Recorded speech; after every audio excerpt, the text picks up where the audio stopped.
This is how Liverpool's press dismantled Pep Guardiola's tactics into tiny bits. Rather from the start, Man City tried to take advantage and started pressing with 4 players leaving huge spaces behind, but this was a risk that Pep Guardiola was willing to take in order for him to try and break down Liverpool's build-up. Literally 15 seconds after that, the Reds are in front of City's box. Mo Salah has 3 different choices ahead of him. He can either cross it on the far post, he can play short pass in front of the box, and the peculiar thing about this situation is that City have 4 different players around the ball, and no one is trying to intercept the cross, no one is trying to stop Salah, absolutely no one is trying to get back possession of the ball. This image here shows us pretty much how Liverpool tried to transition the ball the whole match. We saw a 2-3 structure in transition, sometimes 3-2 structure in transition, depending on the situation, and even though City was pressing with 3 men, there was absolutely no pressure for any one of the Liverpool players for them to move the ball sideways or forward. Let's see the difference in transition between Liverpool and Man City. When Liverpool press, for instance with 4 men, they can push you to the touchline, then close the spaces or make you risk it with a long ball or either a risky pass in order for you to not lose the ball in your own half. Something really important here is McAllister's movement, and is going to be inspected after just a little bit. Finally, in the 12th minute, Liverpool's press and intensity in the beginning of the match gave results and Liverpool scored the first goal. And it absolutely came out of nowhere because Liverpool was in their own half.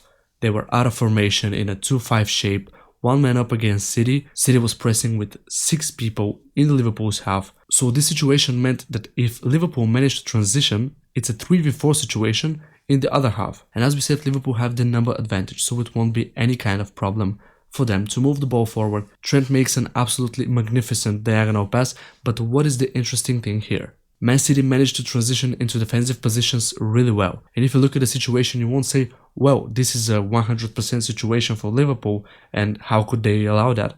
But one player makes a huge mistake and lets Liverpool score the first goal. This is Kyle Walker, who looks at Gakpo 2 or 3 times but still leaves him on the far post, and it presents no challenge for Gakpo to score from the goal line. The first half was filled with examples of how a team should advance and move the ball through the midfield against City. Keep it in mind that the Blues are one of the strongest teams in the world when it comes to not allowing the enemy team to go through the center of the pitch.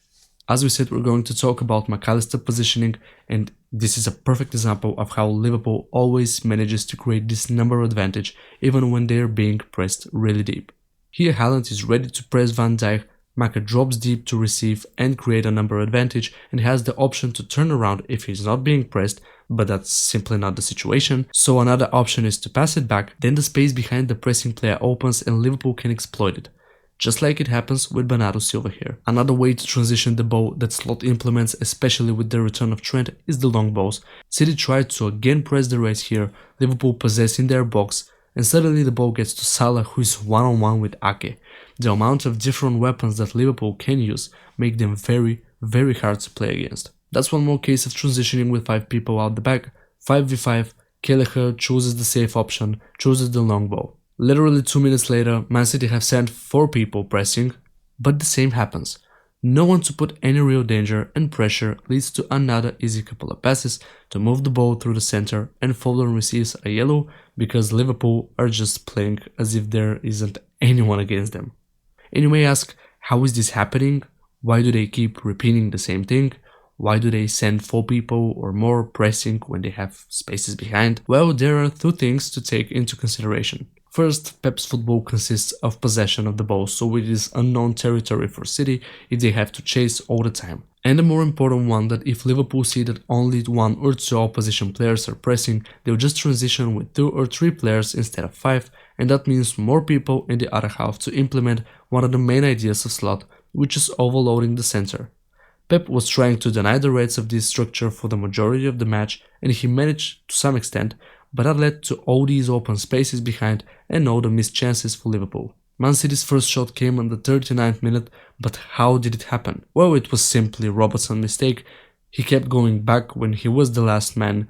He gave an opportunity to Ricky Lewis to shoot, and this considering that Haaland was pocketed between 4 different people and Luis Diaz was there for a rebound if Robertson didn't manage to make the tackle on Ricky Lewis. In the second half, City started playing their game more. Liverpool closed distances between each other.